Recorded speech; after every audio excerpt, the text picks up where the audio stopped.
મહેસાણાના વડાવી પંથકના તરસનિયા ગામમાં જમીન કૌભાંડ મામલે સામે આવ્યું છે. તરસનિયા ગામ જાણે કાગળ પર વેચાઈ ગયું હોય તેવી સ્થિતિ સર્જાઈ છે.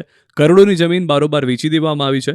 ગામની સર્વે નંબર 333ની 5.5 વીઘા જમીન પર વર્ષોથી 500 લોકો વસે છે. અહીં પ્રાથમિક શાળા, આંગણવાડી અને મહાદેવ મંદિર પણ આવેલું છે. છતાં આ જમીન અમદાવાદના એક બિલ્ડરના નામે થઈ ગઈ હોવાનું સામે આવ્યું છે. પૂર્વ ધારાસભ્ય બળદેવજી ઠાકોરે તંત્ર અને સબ રજિસ્ટ્રાર કચેરીની મિલીભગતનો આક્ષેપ કર્યો.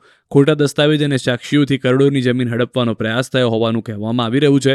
મામલો સામે આવતા પ્રાંત અધિકારી અને મામલતદારે તપાસ શરૂ કરી. જૂના રેકોર્ડ ચકાસવામાં આવી રહ્યા છે. ગ્રામજનોએ વાંધા અરજી કરી છે. તંત્રની કાર્યવાહીથી જમીન સરકારમાં દાખલ થવાની પ્રક્રિયા છે. બિલ્ડરનો દસ્તાવેજ રદ થવાની શક્યતા છે. જાગૃત નાગરિકો અને તંત્રની તત્પરતાને કારણે કરોડોની સરકારી અને રહેણાંકની જમીન ભૂમાફિયાઓના હાથમાં જતી બચી ગઈ હોય તેમ જણાઈ રહ્યું છે. આ 333 દસ્તાવેજ થયેલો છે અને એમને અમે મિલન પટેલના અમે ઓફિસે ગયેલા. અમને એવી કબૂલા એવું કીધું હતું કે ભાઈ કે તમે આ વસ્તુ અમે તમને મંગળવારે સોમવારે અમે તમને રજૂઆત કરીશું. અમને કોઈ પણ રજૂઆત કરી નથી, અમને કોઈ જાણ કરી નથી. પછી અમે અમારા ગામવાળા ભેગા થયા પછી અમે રજૂઆત કરી ભાઈ આ વસ્તુમાં કોઈ પણ નિકાલ થવાનો કોઈ શક્યતા નથી. છતાં પણ આપણે કોઈ બધા ગામના શું કરીશું, શું આયોજન કરીશું, ભાઈ અમે આ વસ્તુ કરવાનું છે તો આપણે નક્કી કરીશું. ભાઈ અમે નક્કી કર્યા પછી અમે મીડિયા માધ્યમથી અમે બધાને બોલાયા. આ 333ની અંદર સ્કૂલ આવેલી છે, મહાદેવ આવેલું છે, આંગણવાડી આવેલી છે અને અમારા મકાનમાં એક 10-15 મકાનની કોઈ પણ જઈ શકે એવી પણ ગણતરી છે. મામલો જ્યારે વાયા ખબર પડી કે મિલન પટેલ નામના બિલ્ડરે ગઢી તાલુકામાં આવેલું વડાવીનું પરુ તરસનિયા એનો દસ્તાવેજ થઈ ગયો છે આખા ગામનો. જે ગામ અહીં વસવાટ કરે છે, મંદિર છે, પ્રાથમિક શાળા છે, અમારા સમાજના મકાનો છે.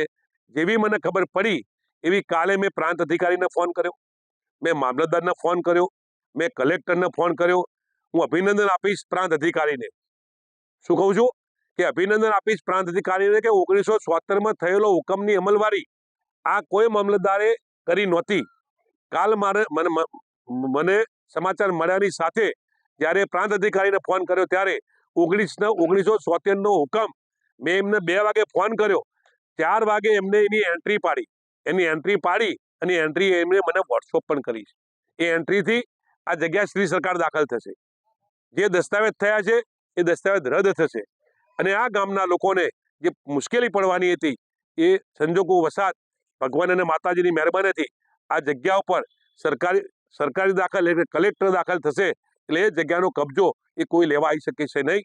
એટલે આમાં કે જે સર્વે નંબર જે 333 છે એમાં અમારે ધ્યાને આવ્યું કે ભાઈ આ વેચાણ જે દસ્તાવેજ થયો એ દસ્તાવેજ સામે જે પણ હકીકતો રજૂ થઈ એની વધારે માહિતી તમને સબ રજિસ્ટ્રાર શ્રી કડી પાસેથી મળી જશે.